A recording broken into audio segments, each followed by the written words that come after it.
welcome to the final video. This is going to be awesome. So first of all, if you haven't shared your work yet, go on Vimeo, go on YouTube and post your work. I want to see it. So just put the title like Alan McKay's Decay Course or whatever you want to call it. But more importantly, post on my Facebook or somewhere. I'm loving everything that people are sending me. Some people are emailing me, some people are leaving in the comments, some people are going on my Facebook wall. However you want to do it, like I said, messenger pigeon if you want to like tie a little note and send it off to me. Getting tongue-tied here, I've been plowing through this stuff, but yeah, I mean, I'm excited about this. I'm excited to see what you can do, and this big lesson here is where we bring it all together, and this is going to be the fun part. So as I mentioned in the last lesson, don't rush yourself. Take your time, go through it, and continue to go through it, and continue to learn. If you want recommendations as to like now that you're at the end of this training and there's more that you want to learn, let me know. I'm happy to make suggestions, and more importantly, it's about what you find valuable. For you, it might be that you're more interested in learning more about compositing, or maybe you want to learn more about shaders and V-Ray and everything else. Like whatever it is, I think it's really critical to to never stop learning. So when you reach the end of one thing, you move on to the next and continue to evolve. But you don't want to go through too much too soon because you don't want to overwhelm yourself. So it's more about having that constant ebb and flow of information as you're learning and absorbing. So that being said, this lesson we're going to be going through compositing, grading, all of our multi-mat elements we're going to bring in. We're probably just going to be compositing the main beauty pass, and I'll talk more about that inside the lesson rather than overcomplicating it too much, but we definitely do a lot of cool stuff here, so it's going to be a lot of fun. And also, I purposely didn't include a background, so you got to go on Google and bring in your own background. But I thought that'd be cool because that way everyone's shot's going to look different. And I did that on purpose. I thought this would be fun because, the one, not pet peeve, but obviously if we're all doing the same training, it all tends to look the same. And this was one way that we could kind of mix it up a little bit. Even though we use the same footage, the same assets, it will have its own flavor to it. So this should be a lot of fun. I will leave it there. But again, this has been so awesome to get to see so many people going through this and what you've all been able to accomplish given it's such a short amount of time. I'm hoping that you made the most of the break that you had between 2017 and 2018. I'm hoping that this year, 2018, you're really able to raise the bar with what you've been doing and really level up. I mean, for me, that's my big goal, and I'm hoping for a lot of others that whether you're part of the live action series or not, that you're really trying to set high goals for this year. I think that a lot of us set easy wins. We kind of go out there thinking, well, I'm just going to go and get a 10K raise, or I'm just going to go and make sure I get a job in the industry in whatever field, or whatever it might be that for you it feels like, yeah, I could do that, rather than doing something a little bit outside your comfort zone that's going to require you to do the actual push, and I think that's so critical that we all have that and we all do that.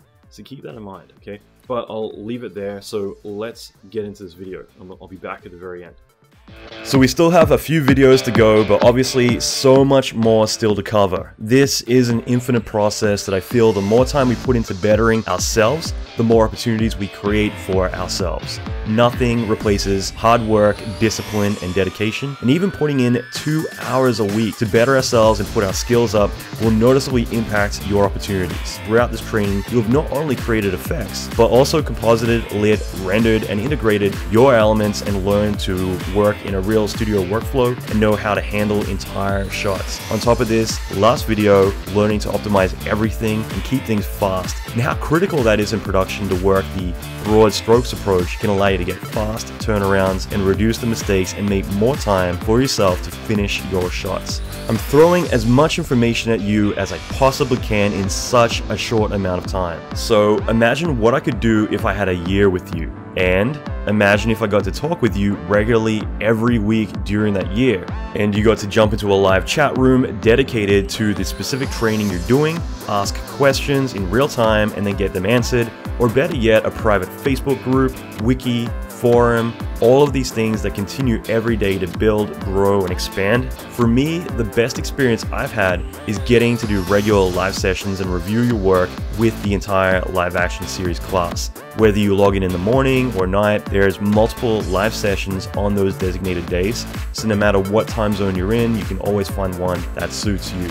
Also, talk directly with me as I review your work and answer your questions and offer suggestions on how to improve your work. On top of all these bonuses, special software deals, and other advantages, even global meetups, we're doing one in Paris next year and another in Los Angeles later this year. This is what I call a 360-degree training environment. You don't have to be a part of all of these things. Some do because they're that excited, dedicated, and passionate, but others find out the right things that work for them, whether it's jumping into a live chat just for a quick question to get answered, or hanging out on Facebook occasionally. Whatever works best for your needs. You have so much access to myself and to everyone else. Like I said, in this training, we're a family, and we're always growing. Some of us are just starting our careers out now, others are going to switch careers into visual effects. Some of the students are working at ILM, Weta, and other big studios with 20 years experience. Before training was ever announced publicly, everyone in the FXTD mentorship had been discussing this course for over a year, and it's been a group effort designing and discussing every aspect as it's grown from concept to reality.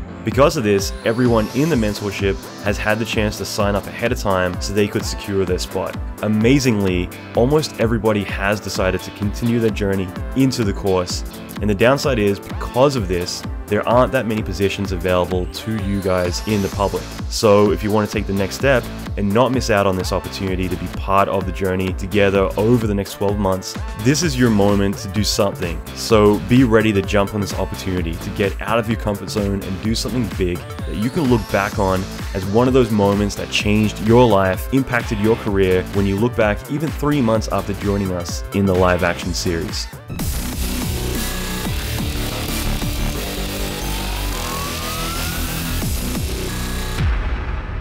Okay, so here we are. We have gone through everything. We're now in the compositing stage. So I'm really excited about this. This is going to be a lot of fun. So just to start out, we have our plate here, and then we have our steam, and we have our skin dust, and we have the beauty pass. So a couple of things I'm just going to quickly mention is right now I've got these both coming in as sRGB, so keep that in mind that the color space that these two are in, these aren't really important, they're atmospheres, but these two are both in sRGB. So if I select this, hit 1, we can see that it's in sRGB rather than default linear, which gammas up. And yeah, so I'm just mentioning that both of these are not in linear. Okay, so I'm just going to hit M a bunch of times. So it's created 3 merges, having this selected. Now I'm going to select these, hit Shift X, which is just going to swap these around. So B is the one underneath. The way I always look at A and B is background. Okay, it's just an easy way to say, okay, B is the one underneath. A is on top. So I'm going to link up the beauty pass. And then we'll bring in the steam and then the skin dust. So link these guys up, hit backslash if you want to orientate them. I'm going to get a bit of room just for how I'm planning to work. Okay, and I'm going to hold control, which will just insert these yellow points. So I'm going to be able to organize this a bit better. Oops. And so initially we have our plate, and let's just set up the timing. So I'm going to change this to in and out, and I set this to start at 120 and then to 300 right now. We're going to change that later, but that will be the entire playback area.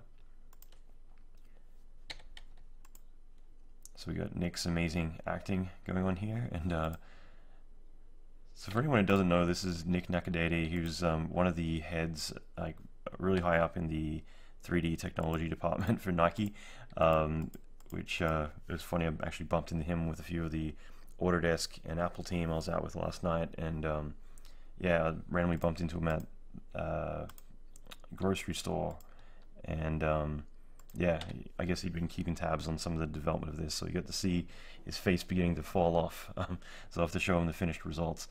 But so we've got Nick's performance here, and then we have the render pass. Now, the whole point of this was that I never intended for this to ever look like blood. You know, it's not meant to be blood per se. It's meant to be more just a very gunky kind of effect. So this here is looking pretty cool.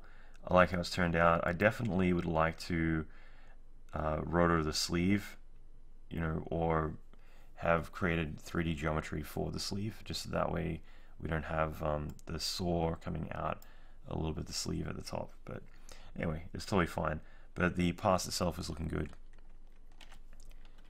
The liquid blend, like distance blend, I'm not a huge fan of, and that's why you get a bit of like a weird color shift here and there, and that's because of the V-Ray blend. But you know, it is what it is, but for the most part it's fine. So if I just click here, hit 1, we can now see that these are added together, and so this is looking good. We will need to replace the background later. I'm going to leave that till last, okay? And another thing I'll mention is we don't have any motion blur in here. So CG liquid always looks weird without motion blur, because I see so many people posting on YouTube like their liquid sims, things like that, and they just look terrible, and it's just because they don't have any motion blur, which just instantly makes them look blobby. And so motion blur is really critical here. What else is worth mentioning right off the bat? So another one is that I'm just going to be comping the beauty pass. Like you might have noticed when we were doing our render elements that I did throw out a lot of stuff like ambient occlusion, stuff like that. Some of the training that we do, let's say in like the live action series, we do a lot of multi-pass compositing, where we'll bring in all of the different render elements and build our elements up from scratch. And just to jump ahead a little bit here, we do have a lot of cool elements. We have our multi-matte, which we'll use. We have the diffuse. We got our AO, which is always fun to look at. And we got shadows, lighting. Don't have any GI. We got our reflection pass, which these can be useful if you wanted to plus up the reflections, let's say, or using the AO to minus down in some areas. Normals, you know, stuff like that. So there's definitely, here we can see how we didn't really optimize our renders at all. So that, you know, there's a lot of sample issues, but you know, that's fine. So in general, there's two different ways to work. Some people will do multi-pass, others do beauty. It's kind of interesting that I feel like some studios now are kind of moving away from having beauty passes at all, just because, having multi-passes at all, just because it's just much quicker to just throw in the beauty. Like Fuse Effects, who does a lot of Marvel shows, they're a good example where they rarely will use multi-pass compositing. It's typically more just using the beauty passes, just because you can get it looking good in 3D, and then, you know, jump it in here, and like you don't need to go and reconstruct your shot because you already have it looking good. The advantage of doing multi-pass compositing is that if I wanted to bring the shininess down in this, I don't need to re-render it. I can just pull it down. But the cool thing is I have all that information, so if I did want to bring in the spec, you know, I could easily use that element to bring the spec down.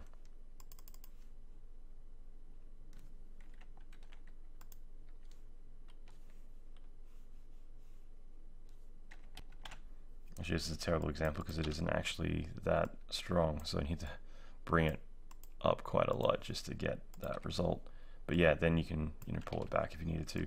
So I mean, that's the general gist with all this. But in this case, what we're going to do is, if we just quickly throw them all together, this is the effect that we get. What I'd like to do is just start to work primarily on our effects element first. So one thing I will do is unpremult and then do a premult at the very end. And the best way to explain what pre-multiplying your alphas is doing, essentially, if you have transparent alphas, then what's going to happen is you can get a lot of fringing with your effects. I always hate explaining this because it's kind of a tricky one to explain, but basically having transparent alphas around edges, things like that, can cause a lot of issues when you're grading, because of the layering up of the transparent edges eventually can surpass 1. And so the easiest thing to do is to unpremult, do all your stuff, and then premult back on top at the very end. So hopefully I did an okay job at explaining that, but you might notice here how the edges, which are really refined but are transparent, when we unpremult, they become a lot more rough, but that just gives us the information we need that later, when we're ready, we can pre-molt back to how it was before. So working within that though, the big thing that I want to do is just I'll throw a color correct on. I don't think I'm going to use any grading tools per se, but I will throw a color correct on just to do an overall grade. And for the most part, like if we're looking at the entire shot, I might go earlier, but I mean, this looks pretty good overall. If anything, I just want to go in here and just make sure that the CG is matching the live action, which it is. So I've got a color correct there. We can use that later on. The main thing that I want to do is split up the multi-mats that we did earlier, so that way we can grade specific things. So I'm going to do a shuffle, copy paste that, and we'll call the first shuffle liquid, and then we'll get the second one, we'll call it skin, or we'll call it decay. Okay, so I'm going to plug these two in, and so with decay, we'll make these both multi-mats, and I believe the decay was green. So if we were just to make all these green, we really just need to make the alpha green, but we'll do them all so that way we can see it. It'll make these blue. So looking at our pass here, if we go to decay, hit 1 on that, we can see that we now have the specific areas that are spreading out over the face. So they start out small and begin to spread. And then of course we've got the liquid, which is the liquid effect. Okay, so through having these two here, I can now throw these color corrects on.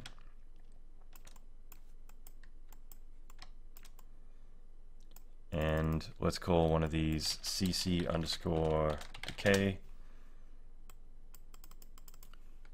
and then CC underscore liquid, and then plug decay into decay, liquid into liquid.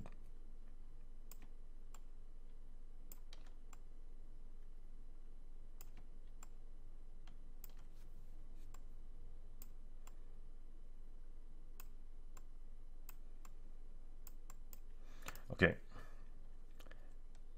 so sorry, I'm going to get all OCD here, but yeah, I mean, so for the most part, now that we got this figured out, we can look at the liquid, and if we wanted, we can grade this however we want. So like I said before, like I don't intentionally want to make this look like blood. What I do want to do is just to have something that looks kind of murky and just gross, kind of pouring out of these this infection. So looking at the decay first, I mainly just want to gain this up a little bit, and obviously let's go to the beginning. So what I want is this to kind of stand out a little bit, so it just isn't perfect like that. It's kind of a little bit brighter, but I don't want it to go too much brighter.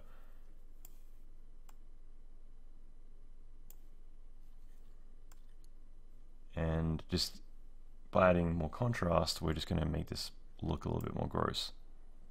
Finally, I might desaturate this just a little bit.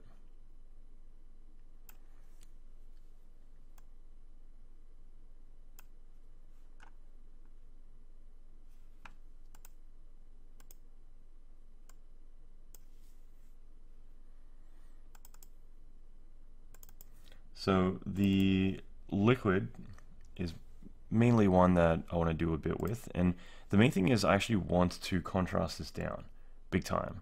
So contrast it and gain it down a little bit.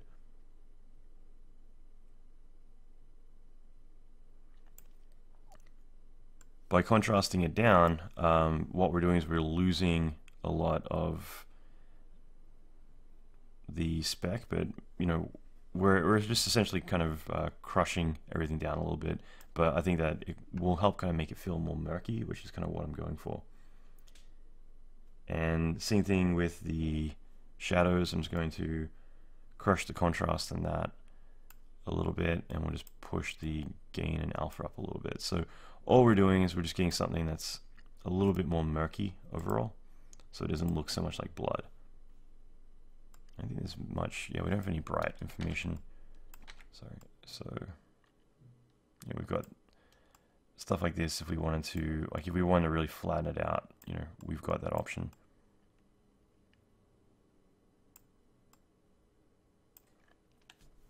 Okay, and obviously we need motion blur, things like that. That's one of the key things that I was mentioning.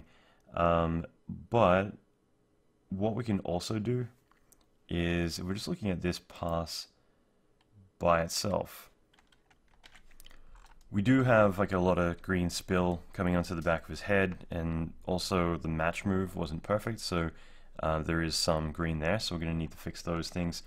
In terms of applying this, what I'd like to do is get rid of all the skin, because if we look at the alpha, there's a lot of information here which can cause problems later on. So we do technically have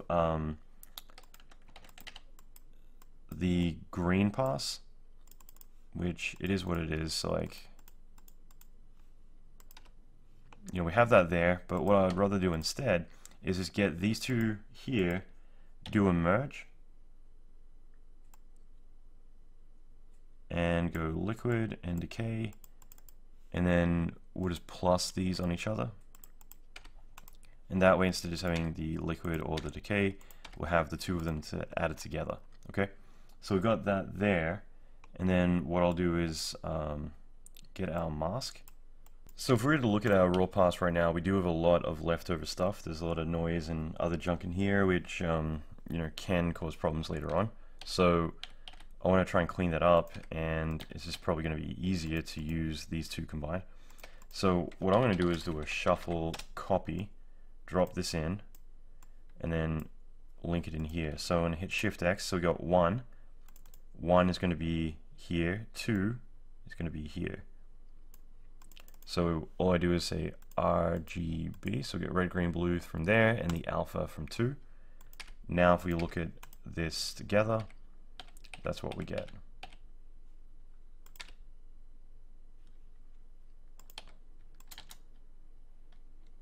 So that's what it was like before.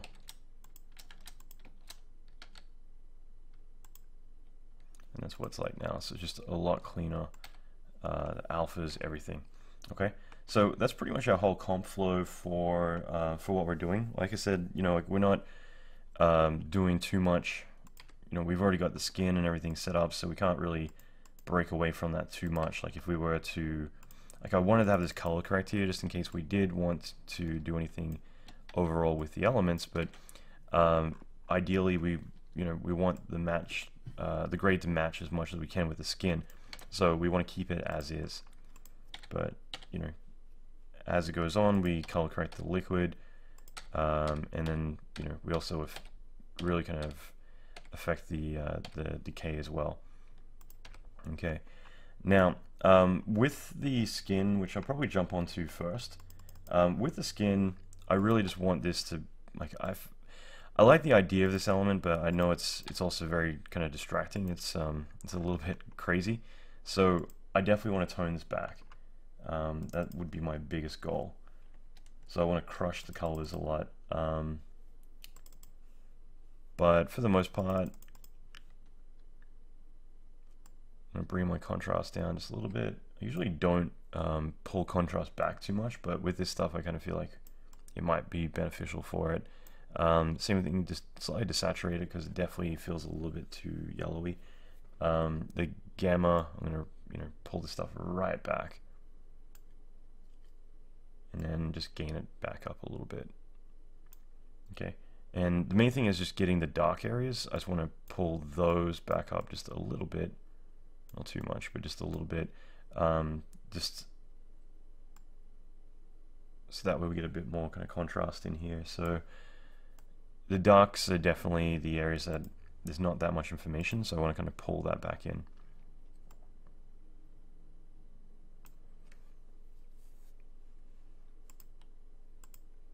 So now we got this kind of element. It's doing something, but it's not as distracting, it's not as thick.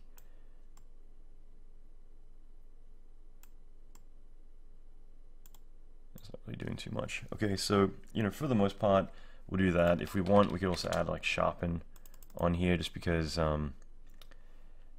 it's going to give us some artifacts and make it kind of feel a bit weird. And I'm counting on the fact that we are going to add motion blur, which is the only reason why I would dare do that. So overflow allows us to do motion blur. I'm going to set my speed to 1.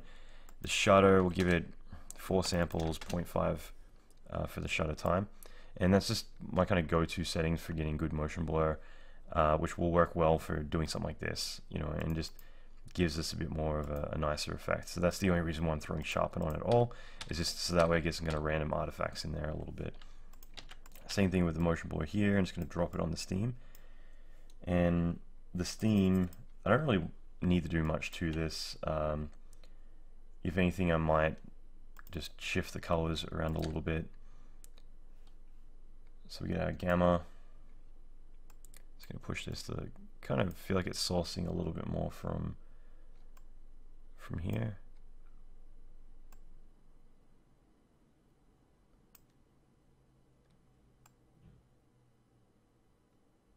Contrast that a little bit so we just get thinner kind of smoke overall, and then let's just pull this really far back.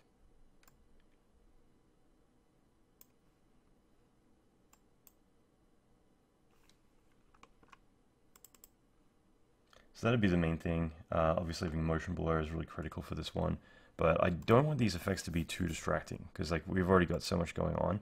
So I kind of feel like layering those up like that, it gives us a good effect. The other thing is I might just go down to my merge and bring this back just a little bit. I can probably do that if we wanted to for the skin pass, but for now I'll leave it. But I mean, already we're getting a pretty good effect, like pretty good results overall with this as the steam comes out and everything else. And yeah, I mean, I think that overall this is what we're going for. Now, there is going to be a few other things I want to do. Obviously, motion blur. Let's add that in as well. I should actually put the motion blur after the pre-mult.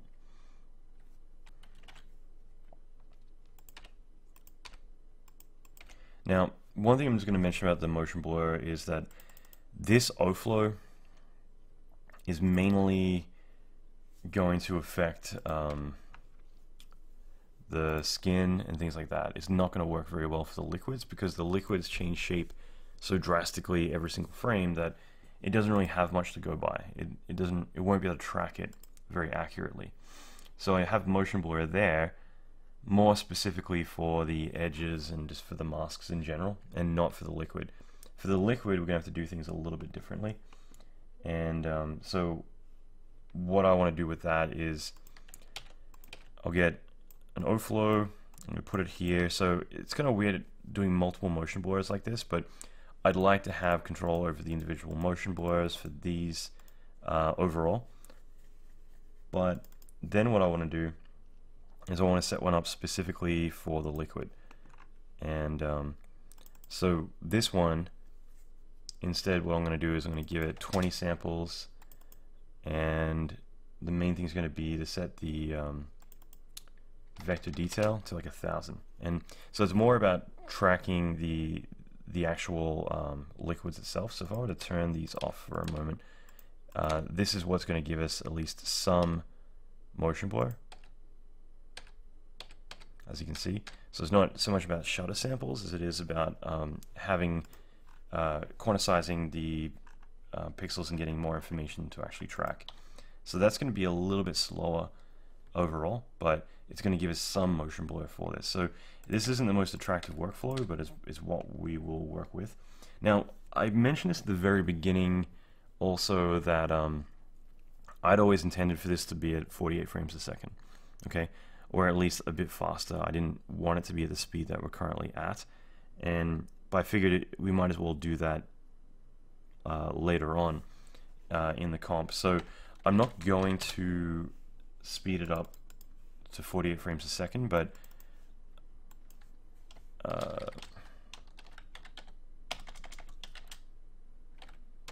so I'm just going to make this second overflow, and I'm putting this first, but all I want to do is set the playback speed to 1.2, and all that's going to do is it's going to speed everything up 120%. Okay, so that will make the frame shorter. I think it ends up coming out to about frame 239. So we're going to make our new output 239.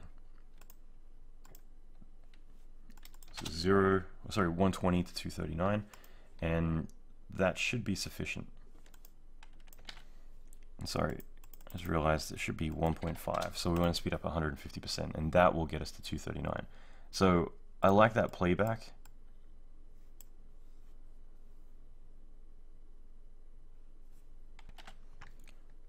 Another thing really important, sorry I'm getting ahead of myself, make sure that it doesn't start speeding up until frame 120. That's why the plate wasn't lining up, because it's actually retiming from the very beginning. So from 120 until 300, that's going to retime us to 239 should be our last frame, so that's working better. Okay, and yes, I mean, we have that overall vector motion blur, and if we wanted, we could just add that actually to the liquid if we wanted to. So I might put that here, and then so I'm just going to make this vector motion blur. It's not really vectors, it's more essentially I'm just trying to sample, like high sample the pixels more. So I'm just going to say like Q for quantizing motion blur. Then we have regular motion blur. So yeah, we're good. So that's the general workflow. That's basically what we're going for, and I think that's pretty much it. I mean, we got to do all the chroma key, like green screen removal right now, as well as roto out the tracking markers. There's a few other like little minor things that we want to do, but I mean, in terms of general workflow, I mean, it's pretty straightforward. We've got 3 effects elements. Atmospherics typically, unless they're explosions or fire, end up typically being pretty much just, you know, throwing them on and you know, doing some basic grading, things like that. In this case, it's no different, but you know, obviously with our liquid, we've created enough elements here that we've got control over the liquid, the mask, everything in one pass, so we don't need to render that out separately. And all this is looking cool. Like I like how this is looking so far. Let's get into doing the background replacement of the sky of the green screen here as well. So we'll get onto that now. So all I'm going to do is throw in a key light and plug the source in, so we can look at this first. And if we just simply click the color here, hold Control Shift, we can sample the background. Okay.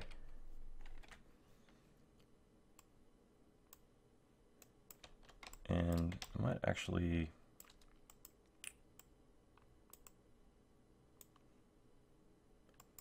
let's just do this. So yeah, main thing is just let's sample like a good range of this, and then if we want, we can play the screen screen gain. We can pull that up a little bit, and all we're trying to do is just get rid of as much of the background as we can. If we go through this, I mean, that's already giving us a pretty good result overall.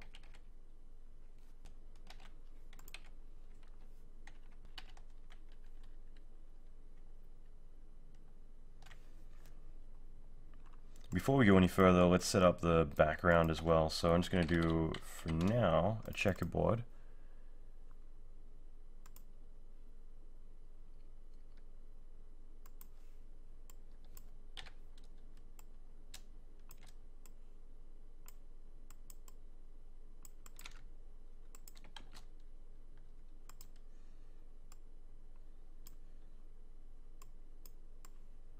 technically, I was going to reorganize this a little bit, since technically now this is the background.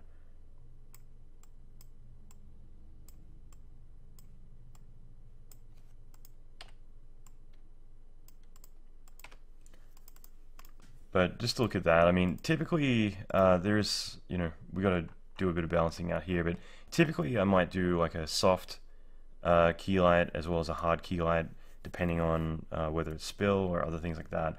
There's definitely some work we need to do, but it's just good to actually at least have this set up so that way we know what we want to get rid of. And now let's just go in and start to actually finalize that key and get it all set up. Then we can remove the spill, and then we'll rotor out the tracking markers.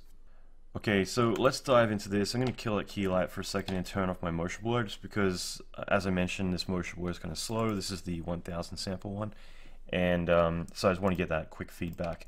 So if we look at this plate, this was shot on a red Epic W helium sensor, so shot at 8K. There isn't really that much digital noise. It's quite nice and clean overall, and I forget what ISO it would have been. I think if I were to guess, it was probably fairly low, like 200. So, you know, again, we're just not going to get that much noise, but there still obviously is going to be a little bit. And so what we can do in a situation like this is initially we'll throw a denoise on, and the denoise is just going to allow us to remove some of that noise overall. So I'm going to throw it on for now, and then let's throw in a key light, and then we can start working back and forth with both of them. So looking at the key light, make sure this one's active. The first thing we need to do, it probably actually says it up here, is we just need to click and sample an area. So let's just turn that denoise off for a second. Yeah, I just want to sample an area of green.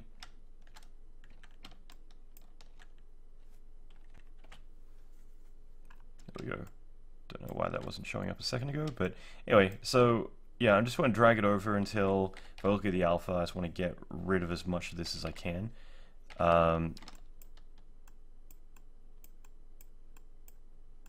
So typically going somewhere a bit more darker is probably preferable. Now, this is probably the easiest ways to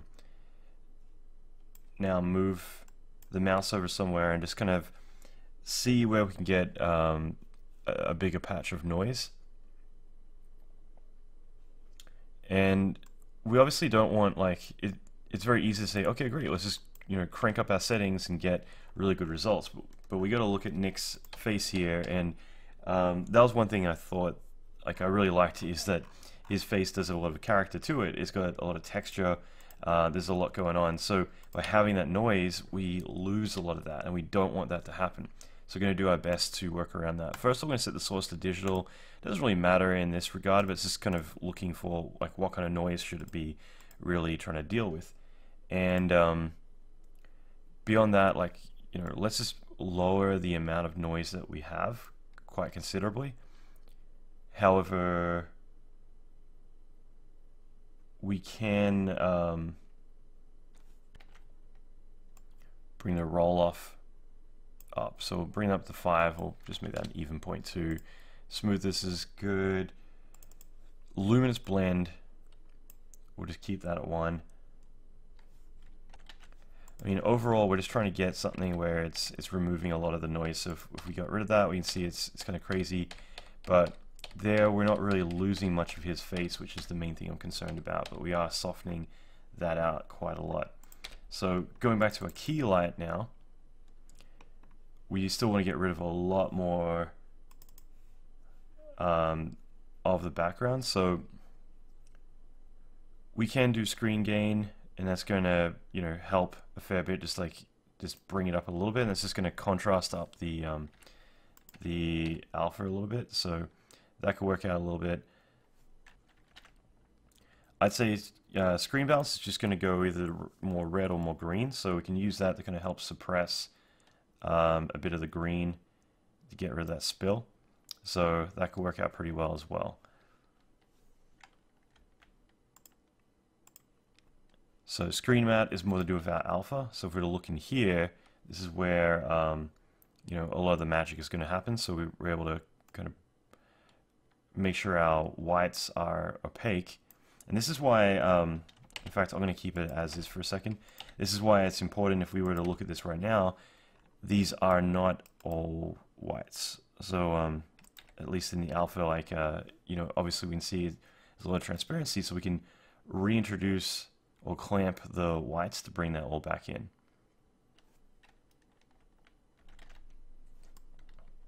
Screen softness, if we wanted to, like, you know, play with that a little bit, we've got the option. I'm going to keep it off. Same thing with the pre-blur. I'm going to keep them off though. I feel like that's already gotten us a fair whack of the way there. I might just look at the alpha for a second. Sorry, not the alpha.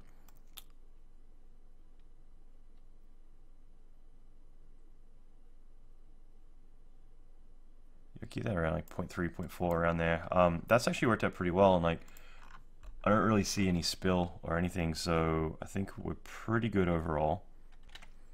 I feel like there is some erosion going on, so I might need to reintroduce this a little bit.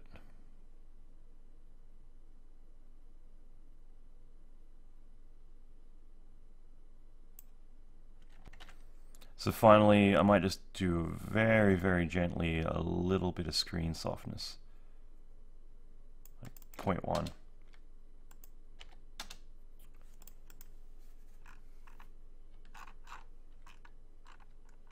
Okay, so we got a little bit of clipping going on there. But yeah, overall, I'm happy with that. I think that's pretty good. So that has worked out well, just to be able to get something. I'm just making sure there's nothing weird going on, but I feel like that's pretty good. Now I can introduce the effects. And the main thing that I'd want to do at this point would be to get rid of some of this rotor. It's more about identifying, if we go back here, just where the hands might go near the marker. So it's really around here that we'd probably need the most rotor. Okay, so my workflow might be a bit different to others, but I'm basically just going to throw in a constant, and then we'll do roto, and we'll make the constant a 1280-720. We're working at 720p for this, and let's just identify where the fingers come in contact with this. Whoops, don't want to do any rotor yet with that. So literally 206 I think is when we should start.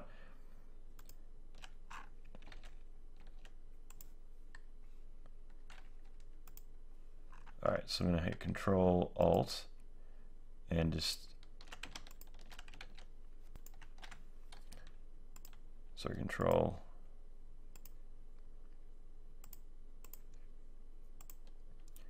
And I'm just quickly masking out the shape.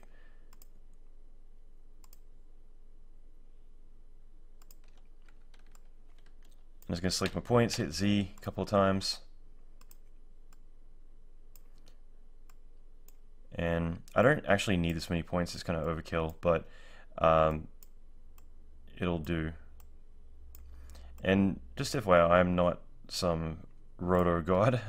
You know, it's very rare. I do garbage mats all the time, but it's very rare that I'll ever need to really ever do any roto myself, because I've got a team that handles a lot of that for me and gives me back really nice mats. Yeah, I wouldn't have the patience to do this typically, but so that there, we've got our keyframe set, so I'm just going to step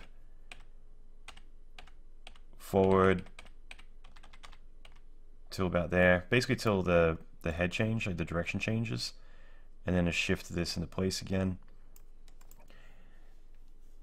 It's better to work in, you know, tens, just try and get as many steps ahead as you can, and then go back where we need to. Or in this case, obviously his head is changing direction a lot, so I'm just trying to catch that.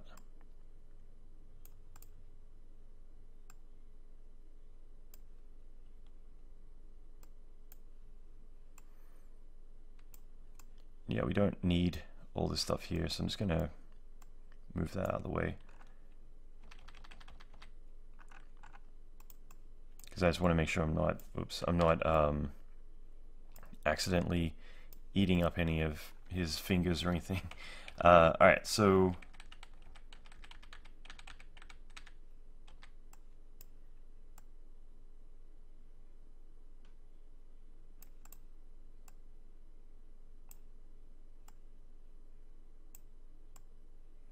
just doing this rather quickly, but you get the idea.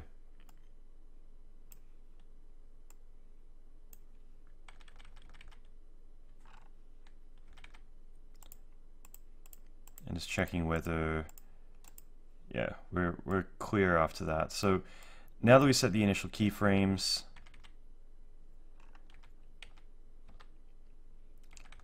I'm going to go in the middle here and just do it again.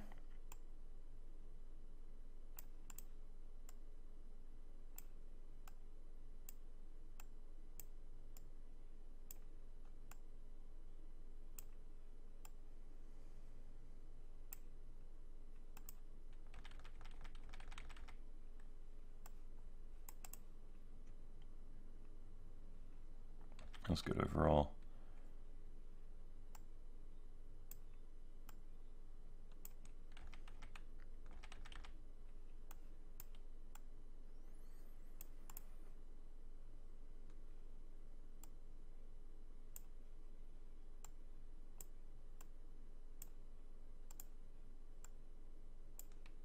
Okay, so now it's going to go through one more time and just mainly look for any where the plate might be eating up the head.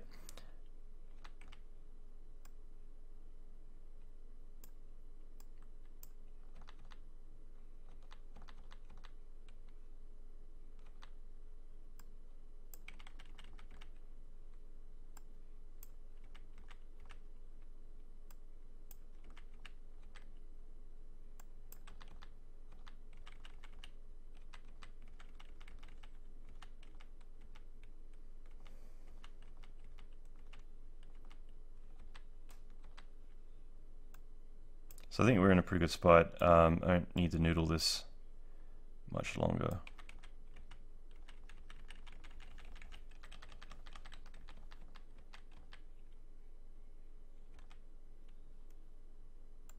So the main thing is just as the head comes back,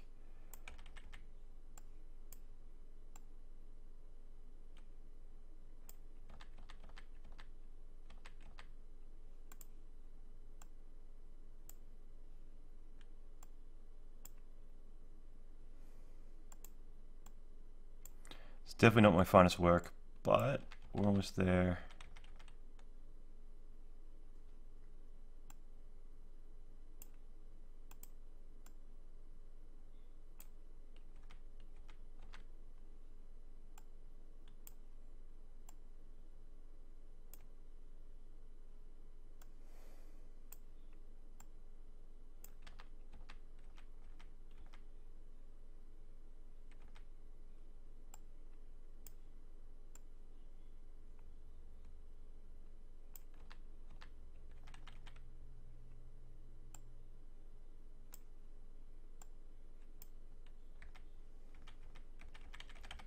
All right, so that'll do. So we got that, and then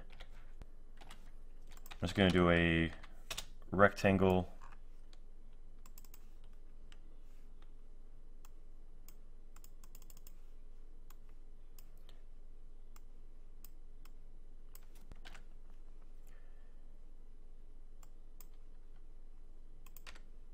I'm just doing the rectangle so that way I've got something to cover this guy up. It's just a quick garbage mat. And I'm pretty sure we don't have to worry about any clipping. Yeah, we're good. Cool. So finally I'm just going to merge the two of these guys together. And the only thing I care about is the alpha. So if we look at the alpha, that's what we get. And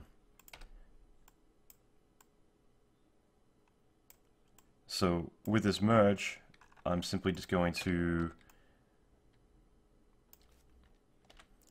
merge the two of these together now, like so, and then make this a minus.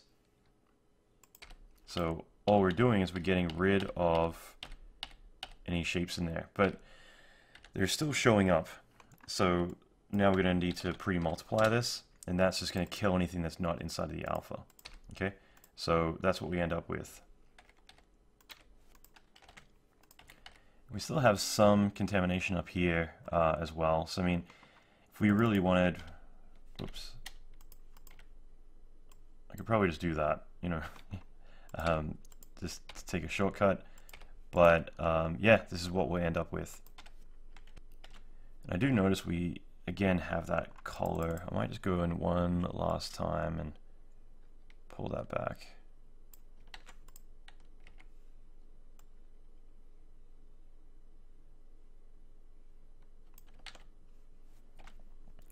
So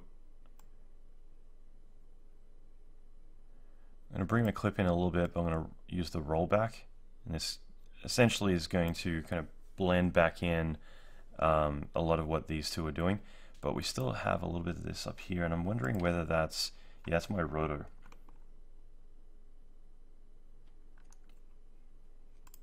Going back in here.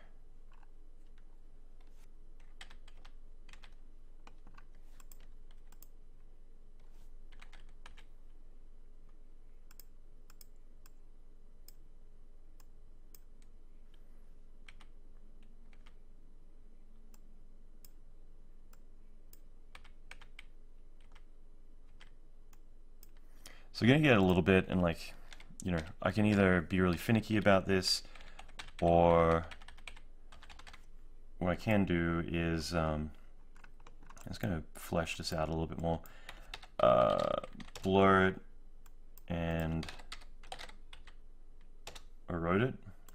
And we don't really need the erosion, but it's a good one to have around. And let's just go back to a frame where perhaps we see a little bit of something going on. Well, I can blur this, and this is going to help a little bit, and then dilate.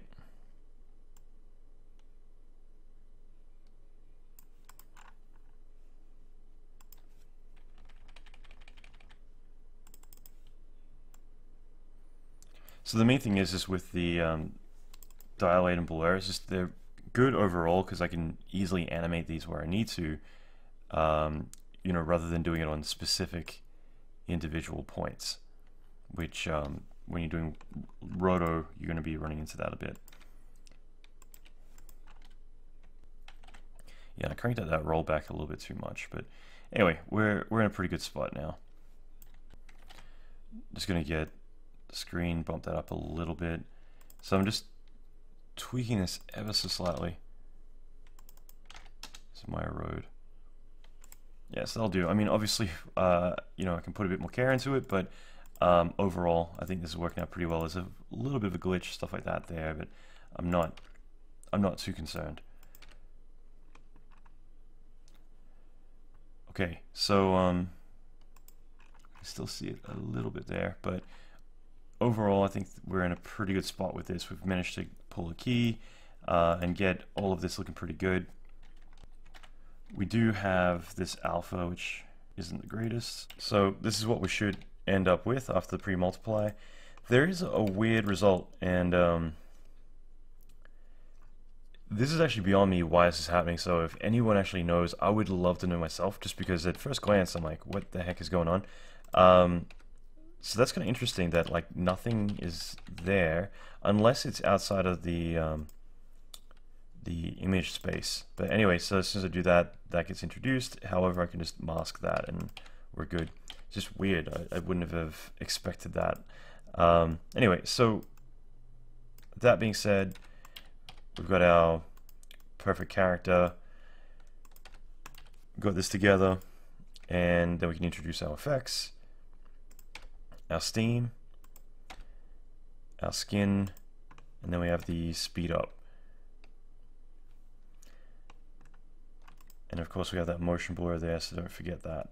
At this point, like if we want to replace the background, I wasn't too fussed about the background. Like this was not something that really worried me too much. But I mean, if you wanted to just drop in anything, I just quickly went online and grabbed a random image here.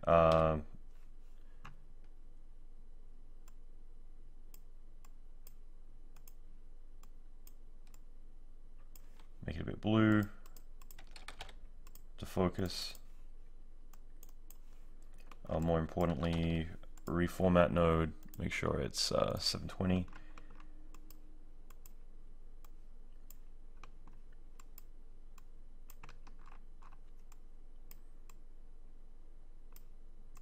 So I mean, if we want to do something like that, like it's not that difficult to throw something in to work with.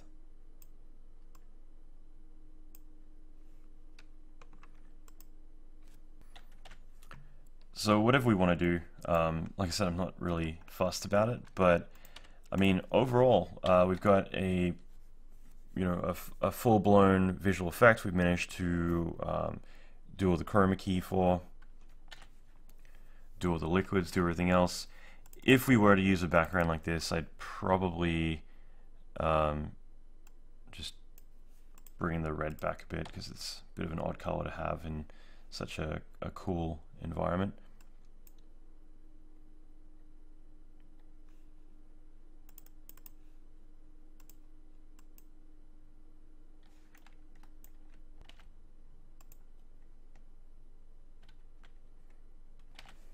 Anyway, so just playing around with this. You get the idea. So overall, yeah, I think this is pretty cool. And we're pretty much at the end. Like, let's render this out. So if you want to do a final grade of the entire shot, you do a color correct here. We could also throw a grade on, I might actually work my way down here, just to clamp the values out. But yeah, I mean, if we want to do an overall hue or bump up the brights or anything like that,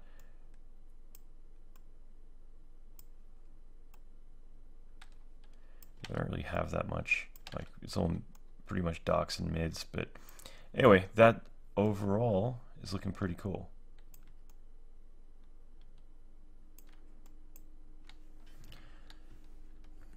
I don't really care. I'm not actually properly grading this. I'm just kind of pointing out that we've got that control. But I mean, if you did want to shift this to be more of an interesting grade, you've got the controls to do all that. I'm going to throw in a write node, and we will render this out.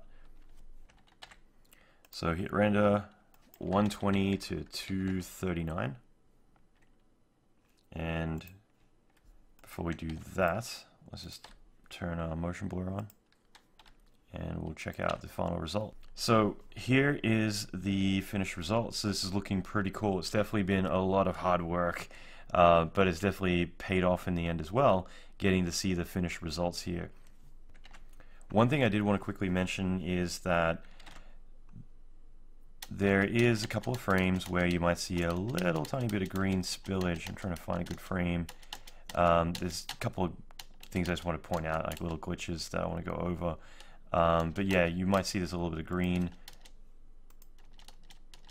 in certain areas. And so I thought I'd mention that specifically, that if we look at here, you might see a little bit of that. So all I'm going to do is get our key light and drop it on there, and that will get rid of that. So just something handy to keep in mind.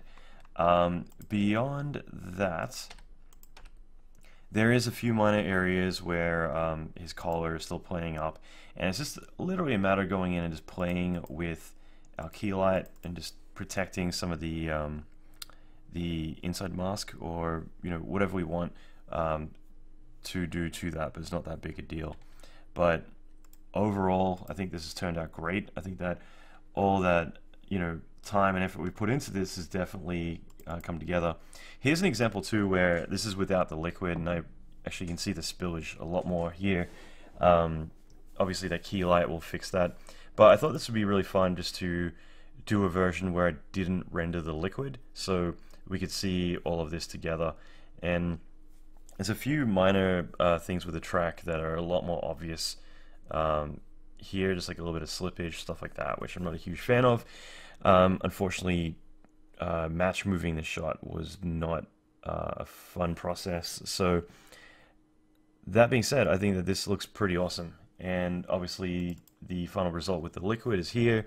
This is what we've been working so hard to accomplish, and I think that you know, it's definitely worked out really well in the end. Obviously in a render one with that key light applied now, so we don't have those few little hints of green popping up, and there also is a few little glitches towards the end with this color there that you know, need to be fixed. But in general, I love it. I'd love to see what you managed to do with this and how far you're able to take it.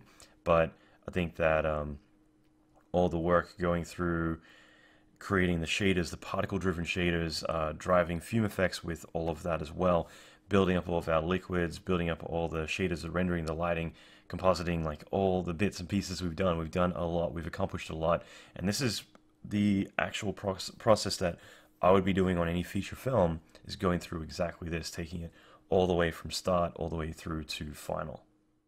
Okay, that's it. So we're done. I hope you enjoy this. Obviously, we went through a lot. We covered a lot. We really, or at least I really pushed the whole concept of front-loading your work. We did a lot of building up at the beginning, but it should have made the process of finishing your shots later on a lot easier than kind of having this broken, segmented workflow. So this is definitely what I do and a lot of us do in feature film production, and I'm hoping that you've benefited from this as well. So for those of you interested in signing up for the live action series, I'm really excited about this. We have a little bit of, at least as I'm recording this, a little bit of space left in terms of spots in the course. And the cool thing is that this is a course that's going to be going for an entire year. So if you've managed to do this in a couple of weeks, imagine what you're going to be able to pull off an entire year throughout all of this training. It's something like 700 hours plus all the bonuses. If you've enjoyed this training, you're going to get to keep it because you'll have access to this as well as all of the other courses and other things that I've built so far. So everything that I've done, all my DVDs, everything, you'll have access to all that. I don't want to make this a big pitch. It's just at the same time I get excited about this and can't help myself to mention it, but there is a lot of you who are on the fence, and I think it really comes down to what you feel is right for you. If you feel like right now I really want to do it but I can't afford it, then maybe it isn't right for you just yet. Maybe you should hold off, because I've had a few people email me where they're like, you know, I really want to do it, but I'm in between jobs and I've got a family and a kid and blah blah blah, and I'm like, do not do it. Take care of yourself, get yourself into the right place first, and then when you're financially ready, that's the time to take your career to that next step.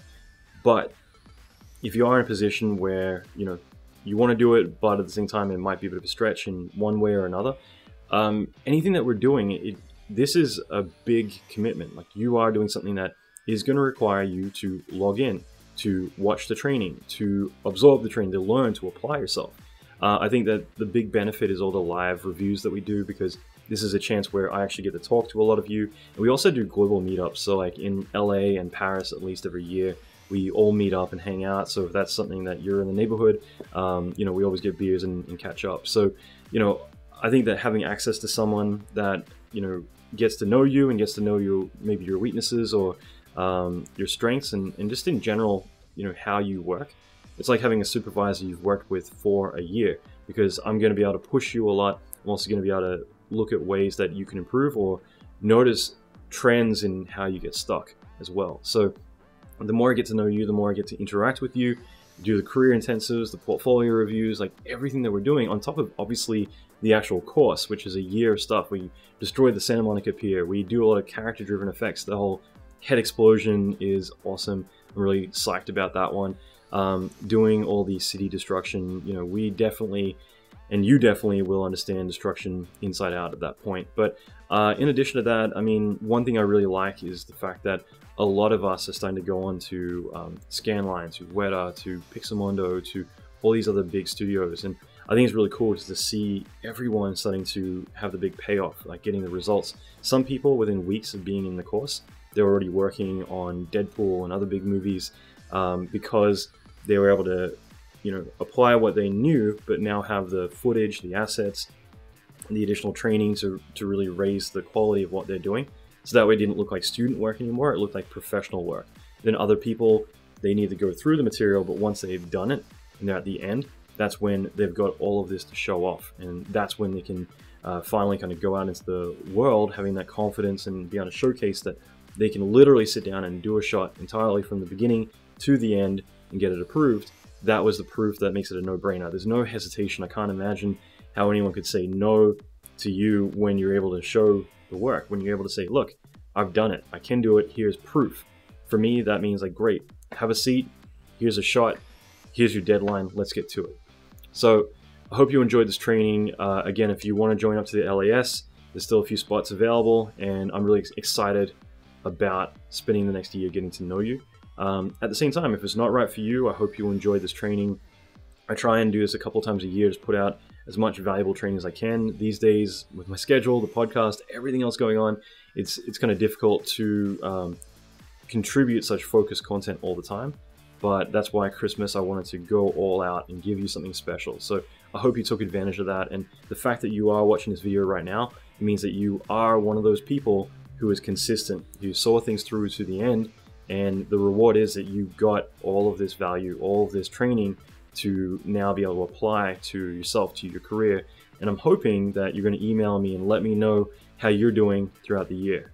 This has been really rewarding for me just to see all the work and amazing stuff that you guys have been doing. So I'll leave it there for now, but email me anytime, and I hope you enjoyed this. Thank you.